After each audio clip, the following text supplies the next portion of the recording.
Hello everybody and welcome to this discussion debate for Councillor at Large for Ward 2 here in the City of Newton.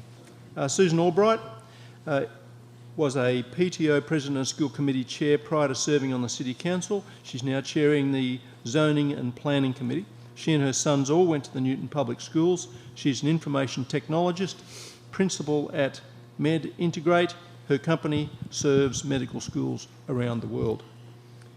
Jake Auchincloss is focused on smarter transportation policy in both his day job and at night on the City Council, where he works to improve traffic and walkability. He is a twice deployed Marine veteran and holds an MBA from MIT and a bachelors from Harvard. He graduated from the Newton Public Schools. Jennifer Bentley moved to Newton 20 years ago with her husband Braden Houston. She is the mother of two daughters, a 7th grader at Day and a 2nd grader at Peirce. She is a long-term volunteer with Peirce's PTO and is currently the co-president of Day's PTO. She is also on the Newton Historical Commission. Tarik is the Vice President of the Newtonville Area Council. He has been working at Harvard University Press as a royalty specialist for the past 10 years. 2 years ago, he was a volunteer for the No On Charter campaign that fought to keep local representation and accountability in Newton. What's the most important legislation you have proposed during your time as a City Councillor and why? Let's start from my closest person here on my left here, Susan. So there's been quite a few things, and depending on who you are, it depends on how important you think they are. I think the Welcoming City Ordinance that I led several years ago was very important for many of us in Newton. Also, the ordinance that I created in my first year to allow off-leash dogs to have off-leash dog areas. It was important if you have a dog. Just recently, the shortening the winter parking ban for those people who have no driveway was certainly very important, and taking a week of time off both ends was very important. And I'm hoping that even before the end of the term, Andrea Kelly and I might be able to get a pilot in parts of Newton where there'll be no parking ban at all. Jacob? Susan has a long track record of accomplishments. I think she just gave the ones most recently. For me, I think of two things. One is the negotiations for special permits with developers. Special permit is technically legislation, and I think what's critical to understand is that with development, it's really a year and a half long negotiation with the developing party. And I've been a leader on those negotiations for 2 terms now as a member of the Land Use Committee, and I'm extremely proud of the traffic control measures and the affordable housing measures that we've been able to negotiate with developers, because it's not just a simple yes, it's not just a simple no, it is what is the best possible outcome for the city. And the second one is co-docketing the Welcoming City Ordinance was tremendously important to me. At that time in our nation's history, it was critical to send a message about Newton's values, and Newton's values as an inclusive and welcoming city. Jennifer, so you're going to be a challenger. Well, you are a challenger. Yeah, challenger. So what's your top legislative priority and why? I am really looking forward to the zoning redesign that's coming up. I have a background in art and art history and with regards to architecture and historic preservation. So, and I also work at an architecture firm. So I would like to really get into the nitty-gritty of zoning that's going on in Newton and help with my voice to make a change that's going to affect Newton for decades to come. Okay, thank you. Tarik? I guess one of the things that legislation I would like to try to pass next year is try to reduce the size of the council to the 8 and 8 method. 2 years ago, the Charter Commission tried to abolish the position of the ward councillor and eliminate local representation in Newton. I fought against those changes, but the job is not done yet. I think we can further reduce the size of the council from 24 to 16 and keep the local ward councillor seat, that's the 8 and 8. You would still have local representation, equal representation. It simplifies the ballot, and most importantly, we would have more competitive elections throughout Newton. Okay, so moving on to planning and development, which, as we've discovered, is a fairly complicated subject. So we'll go through a little bit of detail. Approximately 5,000 people per square mile is Newton's population density.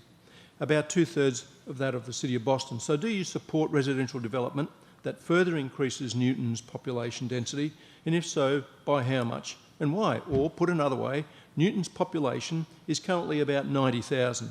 What do you think would be an ideal population for Newton, and why would it be ideal? So let's start in the middle with Jake. Yeah, so with respect, I don't totally accept the premise of the question. I don't sit there in the land use committee with a slide rule about the population density of Newton and try to do the math on the back of a piece of paper of how many people I want living next to me. And that's not how negotiations work. It's not how legislation works. It's not how planning works, frankly. What I think of when I look at development proposals is what are the outcomes that constituents want to achieve, and how do I negotiate to get to those outcomes? So what I hear from constituents, and I talk to many with my email newsletter, with my office hours, by knocking doors, we want walkability. We want the ability for baby boomers to be able to downsize in the community that they love. We want the ability for young families to be able to come here. We want infrastructure upgrades. We want green space. We want environmental sustainability. That is what I'm negotiating on. I'm not trying to do a math problem. I'm trying to make sure that we have quality of life that's improved here.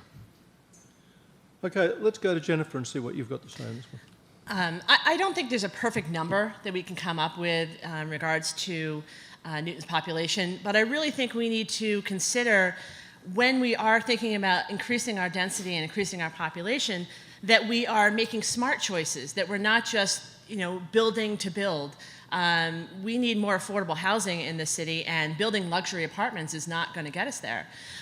So I think we really need to be responsible and think about it holistically. We can't just spot zone Riverside, Northland, Washington Street in a vacuum. We all need to come together and make sure that plan and make sure Newton is ready to accept the burdens that this is going to put on our city.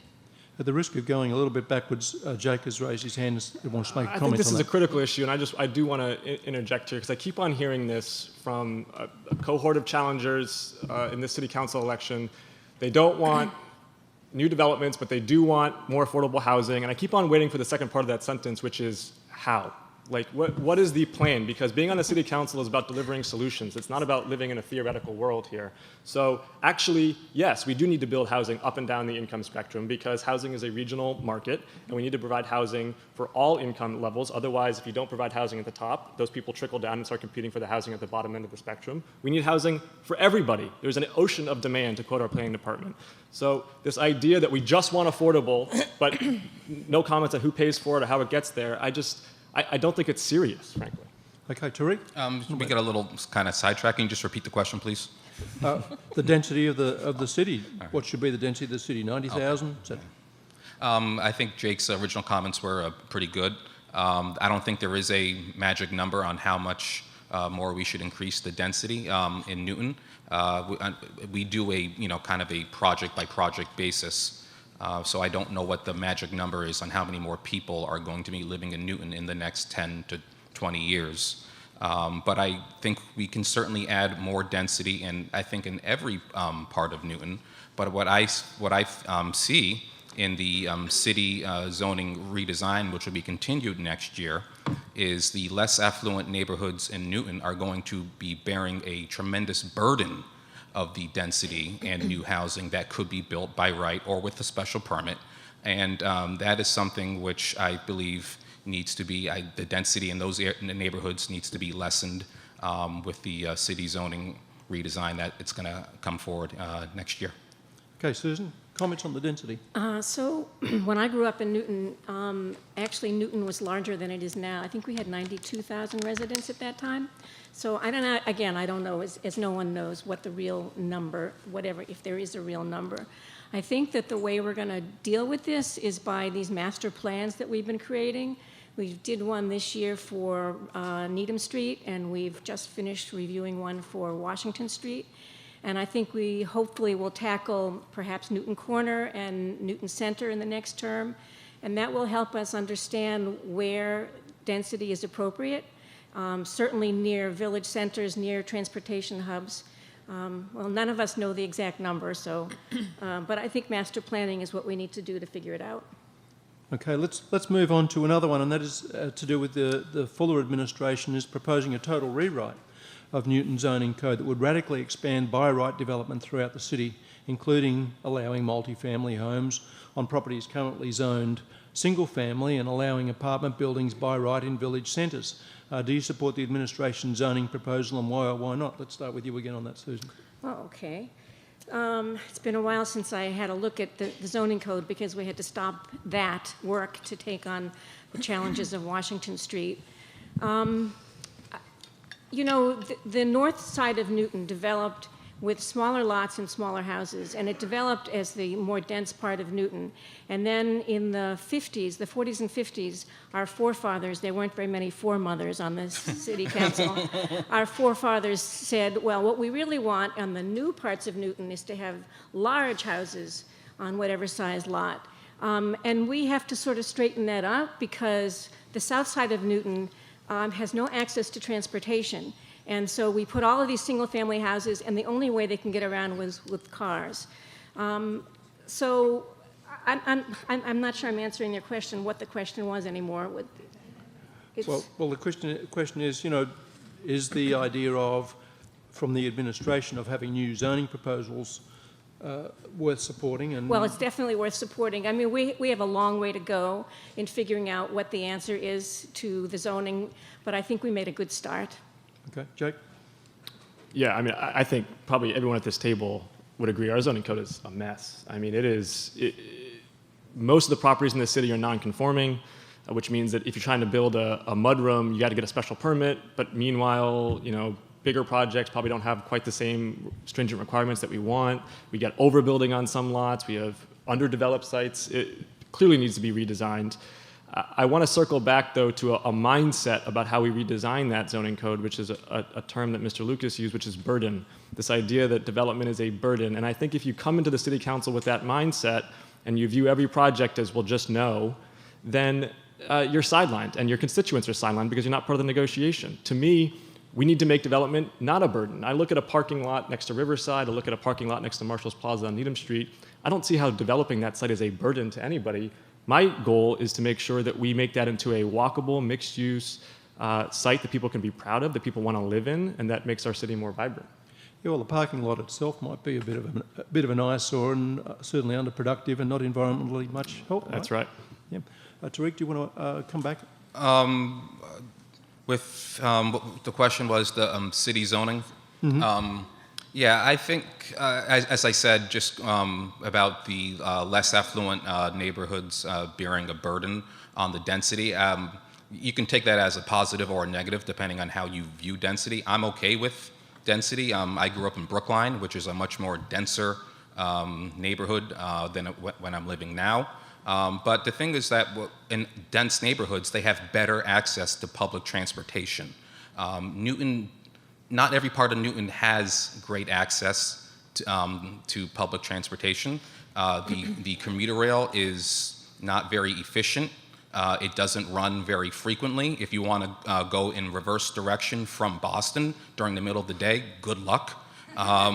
And so I just think increasing the density in those areas, you know, Nantum, Newtonville, and Upper Falls to a certain extent, and with the city zoning that's going to be continued next year, it could be a burden to some people to bear that amount of the new housing in just such small areas. Jennifer? I think that we have started looking at zoning, and there's a lot of work still left to be done. I am really frustrated with the zoning code in terms of naturally affordable housing, and how the zoning, the way it's built up right now, allows developers to come in and take a building that is naturally affordable, knock it down, and put something up that's 3 times the value. And so I really don't think that we need to look at some of the nuances in the zoning code in order to change things that we don't like about the city zoning.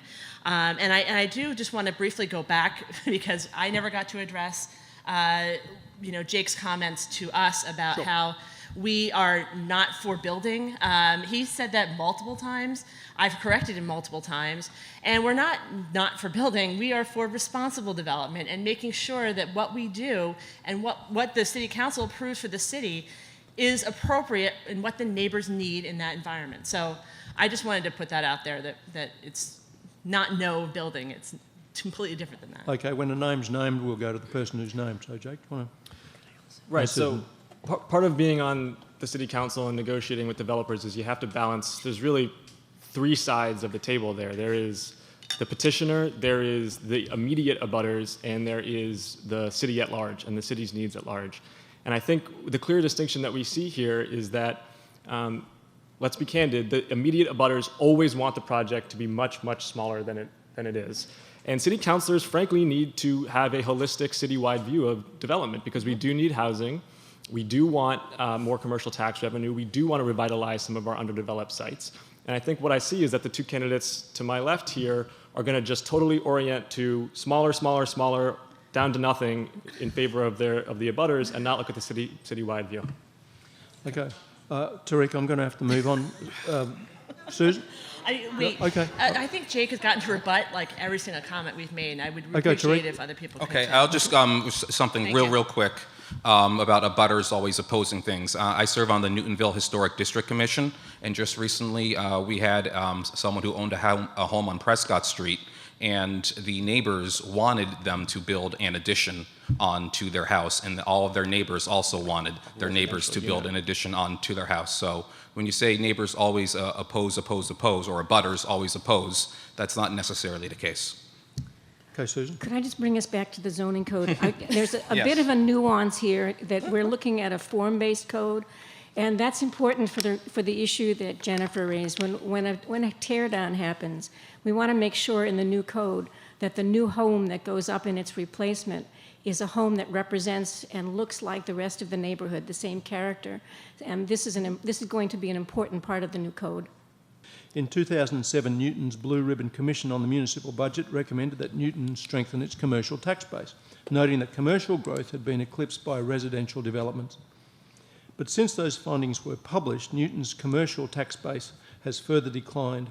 Do you agree with the Blue Ribbon Commission Newton needs a stronger commercial tax base? And if so, what policies would you support to achieve that goal? So let's start with Jennifer. Yes, I do believe that we need a stronger commercial tax base. The residential tax base is much lower than the commercial, and it also brings with it a lot of costs in terms of schools and living people in the area. And so we really need to increase that commercial tax base, and there needs to be some kind of incentive to have more commercial properties come in. And not just the first floor of a luxury housing, like the 2 or 3 stores in there are not going to do it. We really need to bring in a company like Wells Avenue, that whole area, like that is great for our city to bring in more commercial down there. There needs to be other zones in the city that we can do that with, and it's the best thing I think for the city to get more of that in. Okay. For commercial tax base, we definitely do need to increase our ever shrinking commercial tax base. For property right now that is zoned commercial, it should stay commercial. And for the mixed-use developments that have been built, and let's face it, there will be more built in the next years and decades to come. Let's look at Austin Street. Austin Street is in terms of square footage, 22% residential and 8% commercial. Washington Place is about 80% residential and 20% commercial. I think if you're going to do mixed-use development, you need to put more commercial into those projects. Okay, Susan? So I agree that we need to increase our commercial. I think it's only 8.7% of our budget. However, this falls into the be careful what you wish for category because office buildings and commercial bring much more traffic. And if there's anything I hear at the doors more than anything else, it has to do with traffic. And if you ask the folks in the Lower Falls Improvement Association how they feel about the Riverside project, they don't want any commercial because they're worried about the traffic. And I hope that there will be a balance in that project so that we do have some kind of an increase of our revenue and our tax base, but still keeping the Lower Falls Improvement Association happy. I mean, a stronger commercial tax base is like apple pie and motherhood. I mean, everybody wants that, of course, but it comes back down to what I was discussing earlier, which is that triangle between the developer, the city, and the immediate abutters. Because, and Susan brought up the great point, you look at Riverside, frankly, sideline negotiations at Riverside have cost this city millions of dollars in commercial tax revenue already. And that was because, frankly, there's been an outsized influence of the immediate abutters there, and yet my opponents have associated themselves strongly with those sideline negotiations. I think it's not in the best interest of the city. Riverside is a site where we need a robust commercial tax base. I mean, literally millions of dollars have been taken off the books because of this. And it's something that you need to take a citywide view on. Okay, let's move on then from budget and finance to the environment, and let me ask, do you support development that reduces the amount of green space in Newton? Specifically, do you support building the new Cal Senior and Community Centre in a city park? Jake, let's start with you. So no, and I've been very consistent over the last 4 years that I do not support taking a single blade of grass in this city for development. It's just not necessary. Green space is something that once you give up, you never get it back. There's plenty of underdeveloped sites in this city that can be used for housing and retail. Instead of just saying no, though, I actually came back with a solution for New Cal and worked with my colleagues in the city council, worked with the mayor to reorient the process towards looking at Newton Center as a home for a smaller senior center. Because again, it really comes down to, it's easy to say no, it's easy to just react, it's harder to build consensus and build solutions, and that's what I strive to do. Susan? So I also don't support building the New Cal Center on any park. Even though the proposal is to put it on hardscape, it still impacts how that park functions and how it looks. And I agree with Jake that the Newton Center triangle might be a solution. I'm not sure. I think that New Cal project needs to start again by saying, what are our criteria? Do we want it to be near a village center? Do we want it to be near amenities? Do we want it to be near transportation? Let's figure out the criteria, and then let's go look for a site. This has sort of been a backwards project, as far as I can tell. It started off saying, let's look at our parks because we own them, and that was not really the right way to go. Okay, Tarik? I do not support building New Cal at Albemarle Park. I think we're pretty much in line on this one. As far as where the new and expanded senior center could go, one thing that we could potentially look at is the Ed Center, on Walnut Street in Newtonville. We would have to play sort of musical chairs, musical buildings to kind of rotate the program of the Ed Center. And maybe some of it could go to the existing senior center, or maybe one of the schools nearby, the Aquinas School, or potentially the Armory in West Newton, if it is unable to be converted into affordable housing. And we could split up the program of the Ed Center, and then the senior center could go, it could remain in Newtonville. It's good access. You have access from Craft Street, access from Walnut Street, and there is a bus that goes right by it. Sounds like we need some chess players in Newton. So do you have something to comment here, Jennifer? I just want to say that I'm for a senior center. I think our seniors deserve a senior center. The facility they're in now is way too small, and we have an increasing senior population, so we need to accommodate them. I actually work for the architecture firm that is doing the feasibility study for the new senior center, so I cannot comment. Because I do, I want to have a job after all of this. And so, I can't comment on that, but if it does come to a vote in the city council, then I would be an abstention. Okay, thank you, and thank you for your honesty on that one. Let's talk about affordable housing a little bit. Historically, housing developments with 50% or more affordable units were built in Newton in partnership with non-profit entities, including the Hamlet, Weeks House and Warren House. However, despite the availability of CPA funds, no such developments have been built in recent years, with all large projects mostly being at market rate units. Do you support working with non-profits to build housing that is at least 50% affordable? Tarik? Working with non-profits is something which the city must certainly do.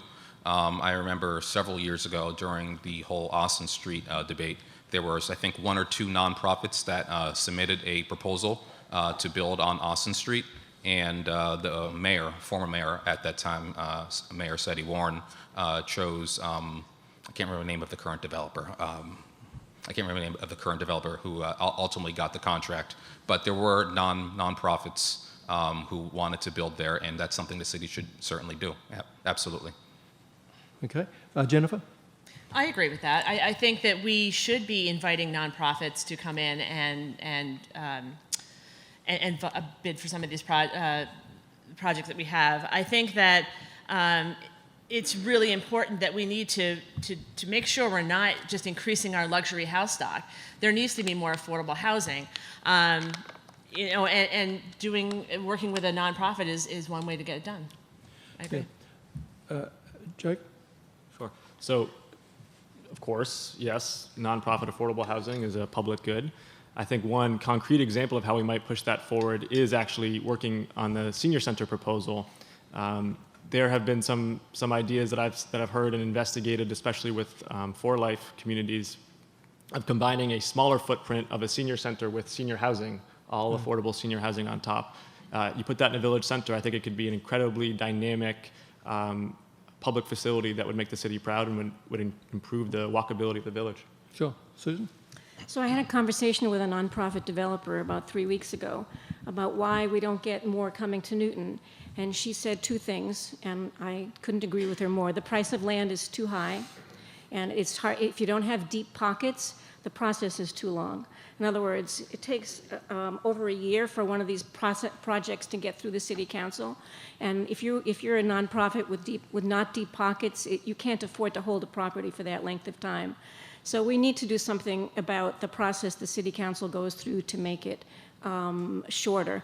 Now, we could do something about the price of land. We could share the way we did with Austin Street. We could share our parking lots in a few isolated instances if it's city-owned property, and make it available. There were two nonprofits that did apply for Austin Street. One of them, the rules, one of them had only affordable housing, and we asked for mixed use. We asked for some commercial, and that one didn't have any commercial at all. And the other one was too big, and so that one, both of the nonprofits were rejected under that situation.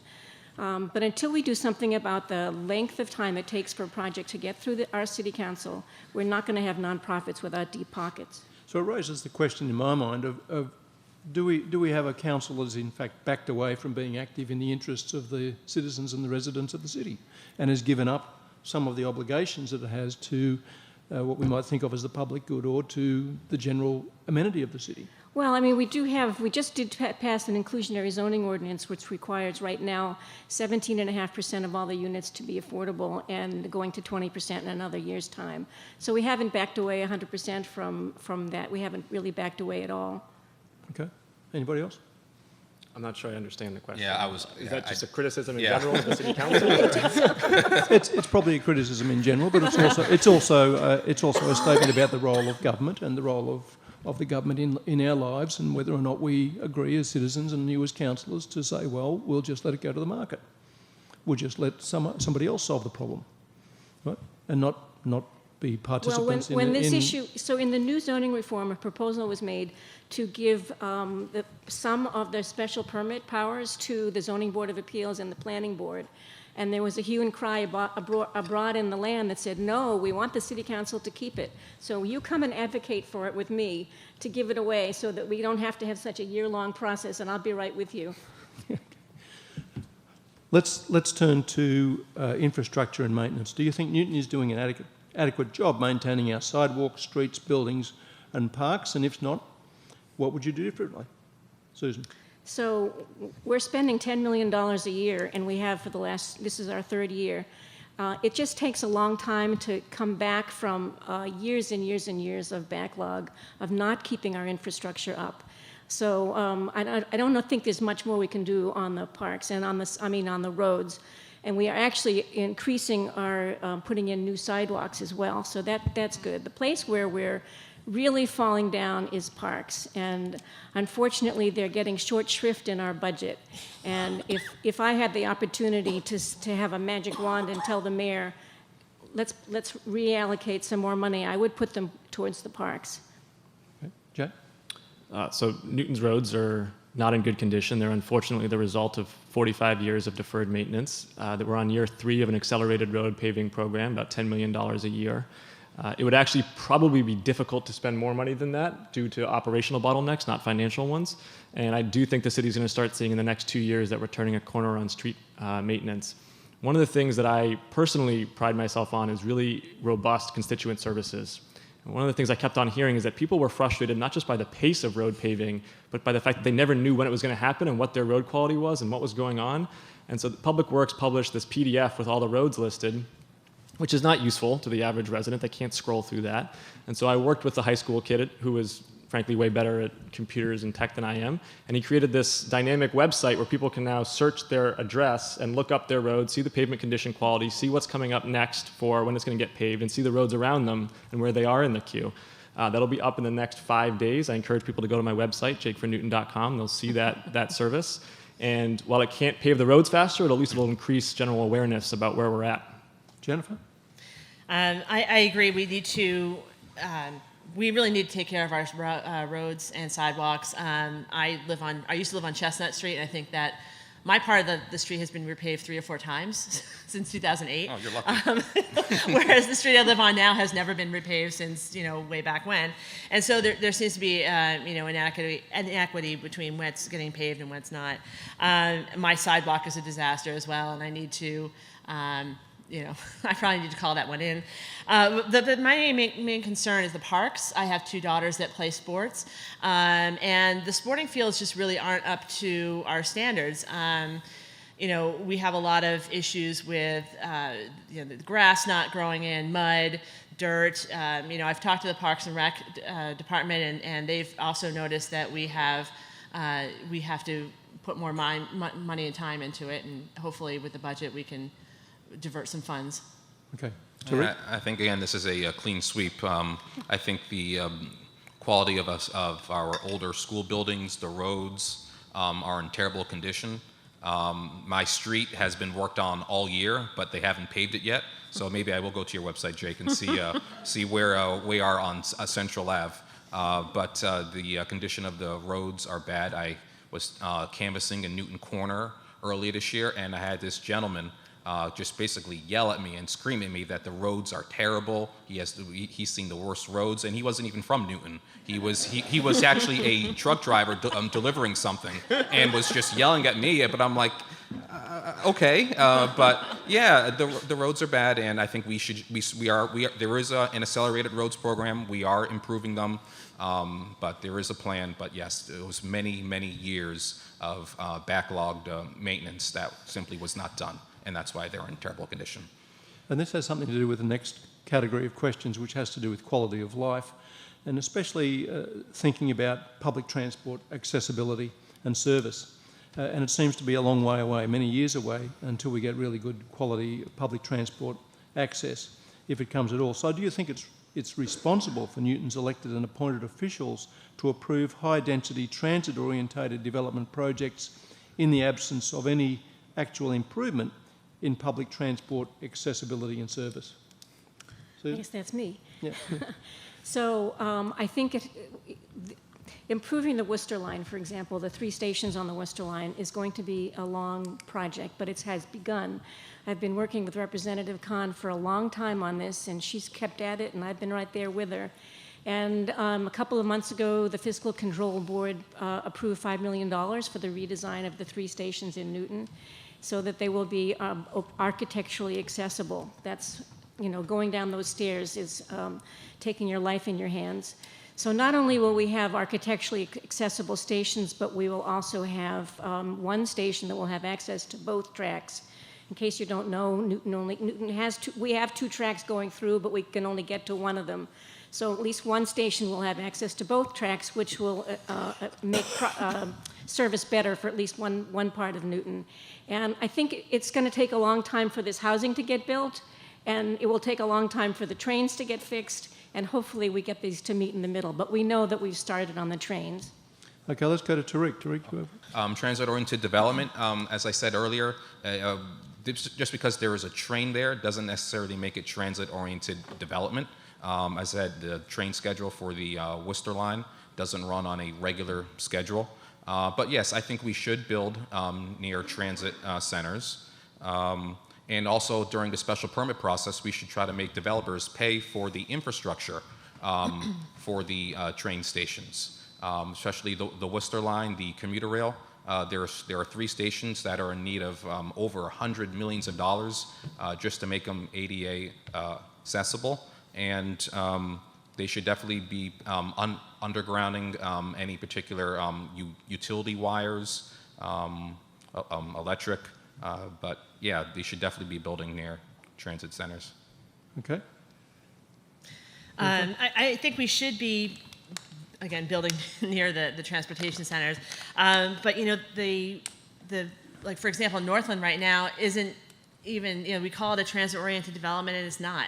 It's still more than a mile away from the train, and it's going to require shuttle buses and cars. And so, if we're going to be serious about transit-oriented development, I mean, we need to actually build it near the transit.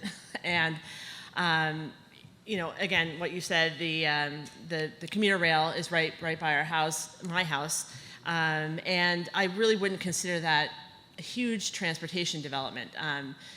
It only goes into Boston. I can't, as a parent, drive north and south in the city. So where I live, technically it could be transit-oriented, but it's not, because I can't get all the way through the city. I can only go into Boston. And so, we really need to work on our public transportation system, which is the MBTA. That's not us, but we should probably encourage them to do more for our city, to get more bus lines and more train system. Okay. Joe, some comments on this? Transportation is, until very recently, my day job. I'm the vice chair of the Transportation Committee here in Newton. It's my focus area. There is absolutely no question that in Massachusetts, transportation is top 3, maybe even the single biggest challenge that we have. It is both a quality of life challenge, it is an economic justice issue, and it's an environmental challenge. 40% of our carbon emissions come from the transportation sector. Why this governor has not translated his political popularity into actual transformative change is totally beyond me. We know what to do from an engineering perspective. It's 15 and 30-minute headways for regional rail, all electric. It's a connected bus rapid transit network. It's complete streets for cycling and walking. These things have been done elsewhere. We can do them here. We do not. As one city councilor, I cannot change that. But this comes back to being someone who's solution-oriented rather than just saying no to everything. As we look at these developments, I have been the lead negotiator with the developers to ensure that their incentives are aligned with the cities to reduce car trips, okay? And just building out further west and rejecting the housing here in Newton does not make traffic better, I can assure you. Those people are still going to drive right through Newton to get to Boston. So we need a regional orientation for transportation. At the same time, here in Newton, we do need to act in the near term. And at the City Council, we do need to negotiate with developers for better transportation. However, I'm hearing my opponents say, well, I want them to build all affordable housing and I want them to totally redo our commuter rail system. Well, with what money? I mean, let's be realistic here. I'm actually on the City Council. I'm actually the one negotiating these projects. Negotiations, you got to meet halfway. And what I'm hearing to my left is, in the abstract, something that sounds appealing, but that will never happen. And we need to be results-oriented. Okay, we're going to have to leap ahead and go to the... She had a rebuttal. I do have a rebuttal. Go ahead for a rebuttal. Again, we've had this again where you say we don't believe in building, and we all want all affordable housing, and we want to put all this money into commuter rail. Like, have you been listening? Because we haven't said that. No, I did not. No, I did not say that. Can you let me speak, please? That's what he just said. No. Well, I don't think we want to talk about inaccuracies in statements, so let's just not go there. But I, again, have not said let's not build anything. I have not said I want all affordable housing. I said we should increase, and we should have smart growth and smart, responsible development near transit and get the money from the MBTA. We can't do this. No, we can't do this in Newton. We can't do it on our own. We need to partner with all these other places, with the MBTA, with the state, with the governor. Okay, we're going to have to go... Okay. Real quick, I just want to clarify something that I said, is that when we do develop, especially along Washington Street, it is primarily one developer buying up a lot of land on Washington Street and overpaying for it. They have the money, or the real estate company has the money to provide better access to our train stations. And that's something we should definitely put or negotiate during the special permit process. That's what I wanted to say. All right, so I'm sorry, we're going to have to come to the end of this by giving each of you the opportunity to ask one other candidate a question before we get to the closing statements for each of you. So maybe if we start from you, Susan, and work down the table. Okay, I have to say, when you vote in the city council by your last name, so I always have to vote first. I guess I always have to. I'm sorry. You should have told me that at the start. It's okay. It's fine. So let's see. Who will be my victim? No. All right, Jennifer. Your 3-minute speech contains quintessential long-standing arguments against multifamily housing. Too much traffic, too many children, too much impact on police and fire. These arguments, debunked in many studies, are what brought about MGL Chapter 40B in the first place. As we have not yet met our minimums to get us out of 40B, how will your just say no leadership style protect us from developers who decide to just skirt around our zoning rather than use our special permit process? I guess you're referring to my 3-minute candidate statement on New TV. And I was saying that we need to develop responsible development so that we can address those issues before they become problems. There will be an impact on the schools. There will be an impact on the roads. There will be an impact to our police and fire. And so I think just building without actually talking about that action and what it's going to do is not a good policy for the city council. And, we're talking about 40Bs here, but I'm not on the council and we have 2. So that's kind of on both of you. There's something that you guys have done that has inspired these 2 people to do 40Bs. So, saying that it's my no's that are giving in 40Bs is very inaccurate. And I think you guys need to look in the mirror and say, what have I done to encourage these 40Bs to come in? Okay, Jake, have a question? Well, For one other I have member a of the panel? rhetorical question. Why are 40Bs necessarily a bad thing? We're talking about building housing for people who need housing in this city. When did 40Bs become this? Frankly, the opposition to 40Bs has a long history of redlining and it's racially tinged, let's be candid here. So this idea that 40Bs are somehow anathema to the city is, to me, deeply concerning. We're trying to build housing and we're trying to... Okay. Thank you. Can you...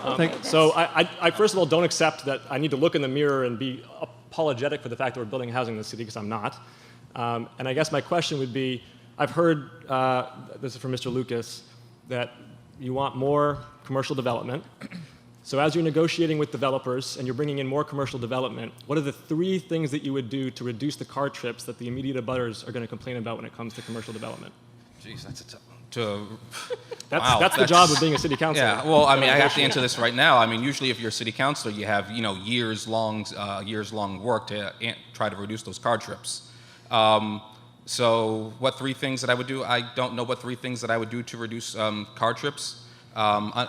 If I'm elected to the council, I would certainly look at parking, how much parking is allowed, making sure it's near transit centers. Something that we don't have control of is the train system in Newton, the MBTA. It would be nice to use both sides of the track, the outbound track from Boston during peak times for people who can commute along the Green Line. But that is how you would reduce it. I'm sorry, I only have a couple of seconds to answer this question, but it would take a year-long work to work with other city councilors and the neighborhoods to try to reduce the number of car trips. That's the best answer that I can give you. Okay. Jennifer, do you have a question for somebody? I'll go back to Susan on this one. A couple of years ago, we did the area council, Newtonville Area Council, did a great survey where they surveyed 2,000. How many? We got 2,500. Thank you, responses. 2,500 responses, and overwhelmingly, neighbors that were surveyed and answered said they preferred 3 to 4 stories. Yet, when I just attended the ZAP meeting this week, you were insistent on keeping it at 6, even though there were a couple times where they brought up, the other councilors brought up the 3 to 4 story issue and the survey. And I was just wondering why you're choosing to ignore that study that was of the residents and stick with the 6 stories. So, first of all, the area council study was a good one, but it did not represent everybody in the city or even in Newtonville. So as I said the night that we voted that, we want some 6-story buildings in recognition, and that's the thing that my opponents further to the left don't seem to understand, the fiscal realities of building buildings. We want people to build us underground parking. We want people to increase the amount of inclusionary zoning. We want the buildings to be built passive house so that they are sustainable. All of these things cost money, and we should ask for those things. As Councillor Baker said, he called them ornaments on a tree. No, they are not ornaments on a tree. They are the quality of life for Newton to have these things. And to require those things means letting the developers do an occasional 6-story building, not as our zoning would permit. You have to have, when you have a large development, a large parcel, you would have some 3, some 4, some 5, and yes, maybe 1 6-story building in order to improve the quality of life for all of us. Okay, I guess Tarik, it's the last question. my turn. For Susan, and I'll repeat the question, okay? Okay. For the city zoning redesign that will be continued next year, do you support a binding ballot referendum allowing the residents of Newton to vote on it and approve it? Why or why not? So that's easy. That's easy. Okay. By law, the city council is responsible for zoning, and we can't give it away to the voters. It's simply, that's why we have elections, that people can vote for people, that if they don't like what they do, they can vote them out.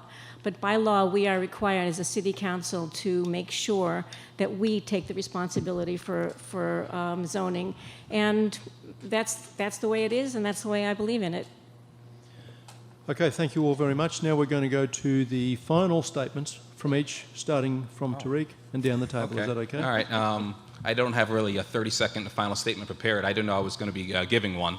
But I've been living in Newtonville as a renter for the last 10 years in the Newtonville Historic District. I currently serve on the vice president. I'm the vice president of the Newtonville Area Council. 2 years ago, there were changes, attempted changes to our city charter to abolish local representation. I fought against those changes, and if elected, I want to ensure the residents of Newton that I will support local representation throughout Newton, and that's all I have to say for right now. Thank you. Okay. Jennifer. So I just want to thank you for the area councils for having us up here to debate. I really have come to believe that our city council is on the wrong path.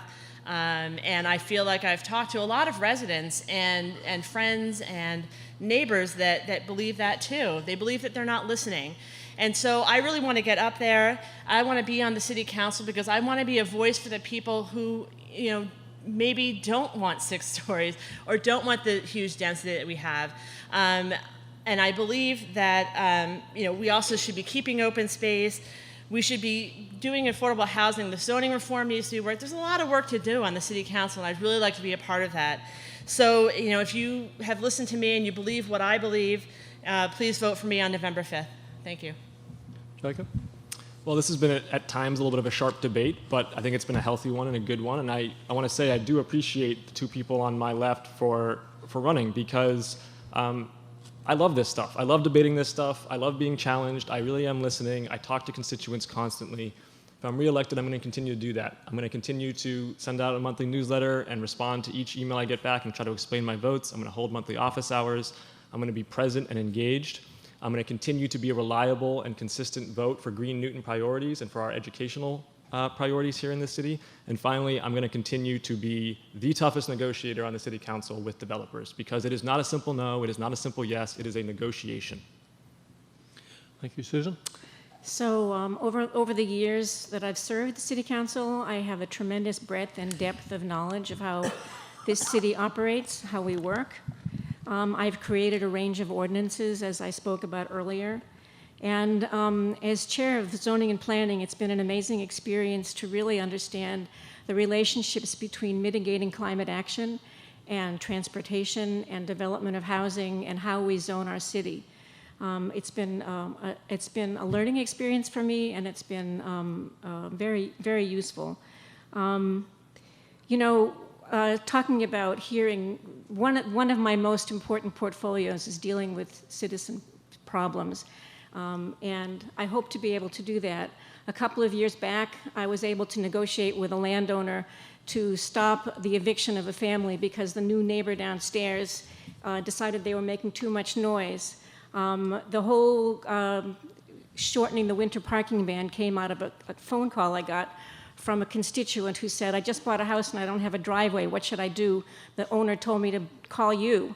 So I guess people out there know that I'm responsive. I knew neither the buyer nor the seller, and I did help in the situation. And I hope that you will allow me to continue my work, not just for the whole city, but for these individual constituents. And I think you better vote on November 5th, not on November 10th, as Jennifer 5th. said. I know. Okay, well, that's it for councillors at large from Ward 2. Thank you very much.